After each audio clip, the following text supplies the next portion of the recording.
Thank God. We've got a new year.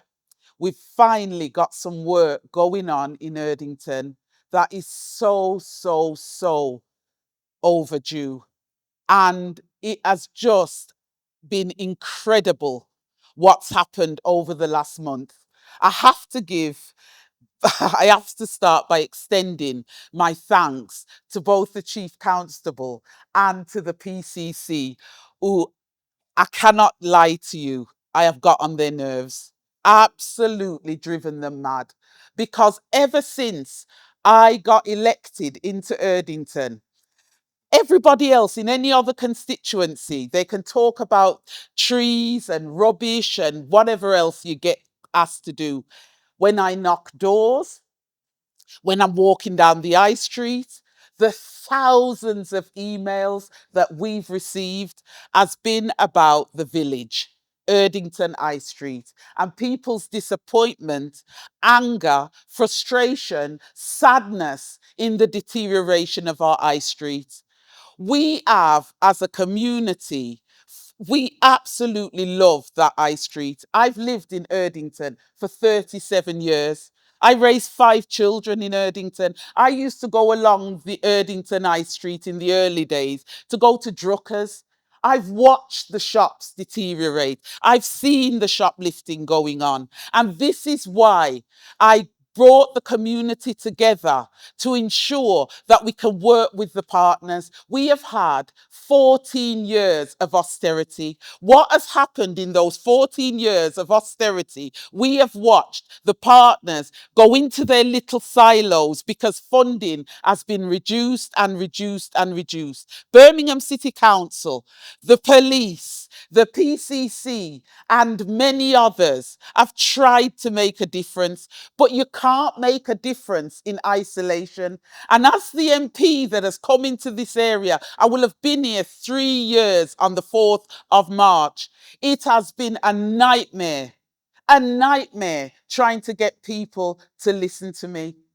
And earlier on last year, I said to Simon, I can't take any more.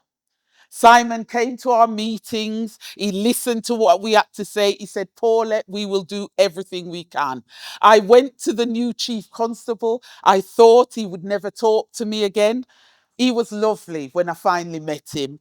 And I said to him, I said, Craig, help me. We have got an area that is a beautiful area with beautiful people that cannot cope with what's going on anymore. And I have to say, both of them heard what ourselves, what the community was saying, what the shopkeepers were saying, and also Birmingham City Council, they were absolutely instrumental in all of this. So please, we must not lose the work that they did quietly to try and get things done. Our partners need to stay together. We need to ensure that we get that funding to keep this going. High streets are the heartbeat of communities. And if we don't have our high streets, we lose our communities. But we cannot allow antisocial behaviour, theft, violence to take over our high streets and to ensure that good people cannot use really good areas of this city and this country. So we have to ensure that not only that this project works, but it continues to work in the long term to help develop our high streets around the country and other areas where we need the support. I've totally gone off script, by the way, so forgive me. So what I sorry, what I'd like to say is I've written the letters. I've done everything that I've needed to do as an MP. I've spoken in Parliament. I've worked with the councillors in the area. I've worked with the local residents groups in the area. But at last, we are now seeing change.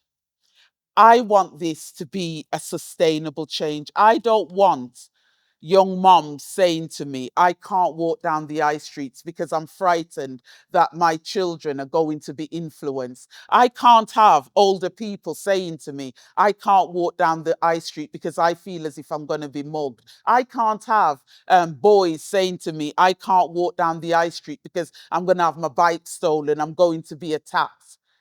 I want my high street to be as good as any other high street in this country, and that my residents feel proud who live in Oscott, South Oscott, who live in Kingstanding, who live in Castlevale, who live in Erdington. I want everybody to be proud to use that high street, because that high street is something that is part of my beating heart, not just the residents.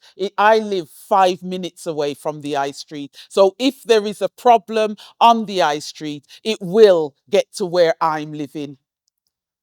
Finally, and I'm still off track, I'd like to thank West Midlands Police for inviting me to this launch and for hearing my concerns and the people of Erdington. Also, I'd like to, and I've already done it, but I'd like to recognise Simon, because he's been really special in this. He's knocked doors with me and heard what people have been saying. He has come to the meetings. He has been on the high street in walkabouts. And what he's actually done is shown leadership with the Chief Constable, with Birmingham City Council and others, to actually ensure that this isn't just something that is in the horizon, it's something that has actually happened. So I'd like to say a special thank you to him. I have to say to say that to him. And finally, as the local MP for Birmingham Erdington, I am committed to ensuring this operation succeeds. I'll do whatever it takes to ensure that it brings lasting improvements to the community I serve. Erdington High Street is the art of my constituency, and I will continue to work hard to make it a place where everyone feels safe, proud, and inspired.